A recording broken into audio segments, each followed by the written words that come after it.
Hello and welcome to Annie's Short Stories. I hope you enjoy this story. I'm going to try and upload a new story each day. The Phantom Pianist. The concert hall shimmered with elegance that night, chandeliers casting a warm golden glow over rows of velvet seats. Hundreds of eager spectators filled the space, their murmurs blending into a soft hum of anticipation. At the center of it all sat Alexander Petrov, the celebrated pianist, poised before a gleaming grand piano.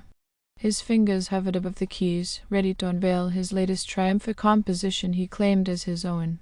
Among the sea of faces watching him was Holly Arnold, a young detective with sharp eyes and a sharper mind, there to enjoy a rare evening off with her friend Sarah.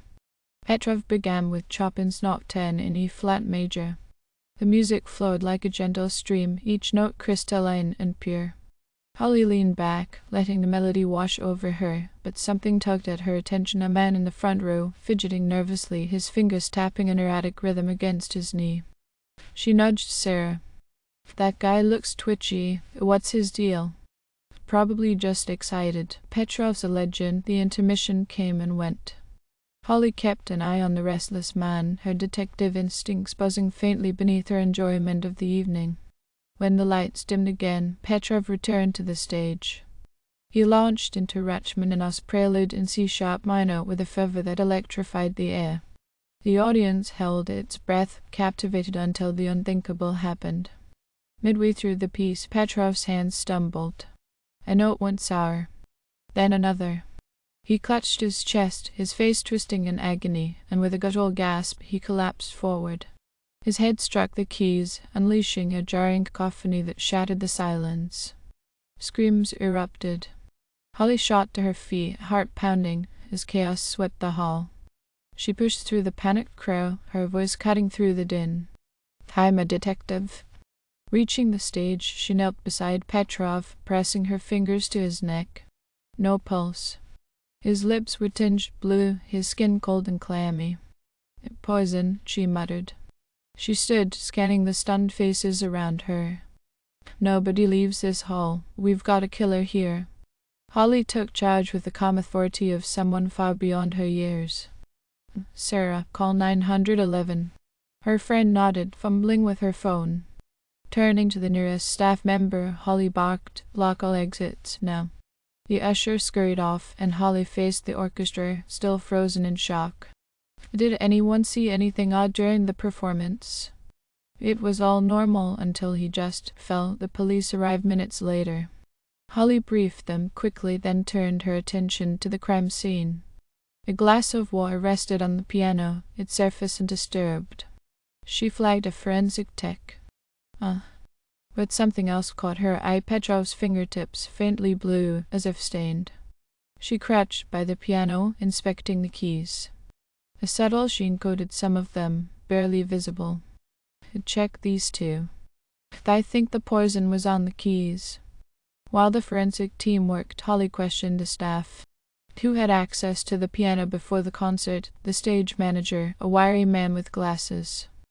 "Just the performers and the piano tuner, Victor Langley. He was here this afternoon." "Victor Langley," Holly repeated. "Is he still around?" "He's in the audience," the manager said. Holly wove through the restless crowd to reach him. Victor Langley was middle-aged, with a quiet demeanor and hands that fidgeted slightly. "Mr. Langley, I'm Detective Holly Arnold. Did you notice anything unusual while tuning the piano today?" He met her gaze. "No, it was a standard job. We found poison on the keys," she said. Victor's eyes widened, a flicker of something, fear. "Guilt?" "Oh. Poison. That's awful. I didn't see anything like that." "Did you know Alexander Petrov personally?" "A little. I've tuned for him before. He was talented. Any enemies?" Victor shook his head. "Not that I know of. Everyone admired him." His answers felt too polished, too careful.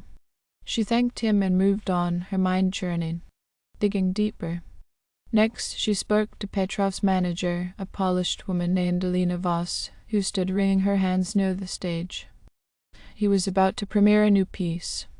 His own composition, that was supposed to cement his legacy? Holly asked. Alina hesitated. There were whispers. Someone claimed Petrov stole the piece, but he swore it was his. Holly pressed. I don't know the name. Another composer, I think. Petrov brushed it off. She stepped aside, piecing things together. Poison on the keys. A stolen composition. Victor Langley, a piano tuner with access and maybe more to his story than he let on. She returned to the audience, finding a musician friend of Victor's among the attendees. The woman, a cellist named Clara, nodded when Holly asked about Victor's work. He's a composer too.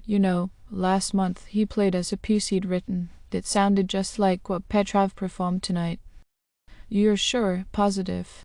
Victor was proud of it. Then Petrov announced his new piece, and Victor stopped talking about his own.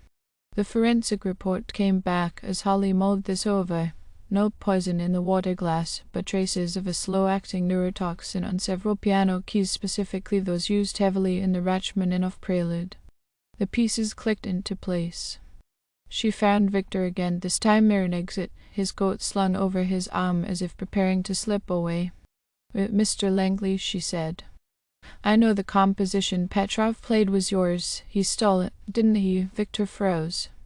I don't know what you mean." Clara recognized it. "You wrote it, and Petrov took it, so you poisoned the keys, the ones he'd used in your piece, to kill him for a moment." Then his shoulders slumped, and he sank into a chair. Yes.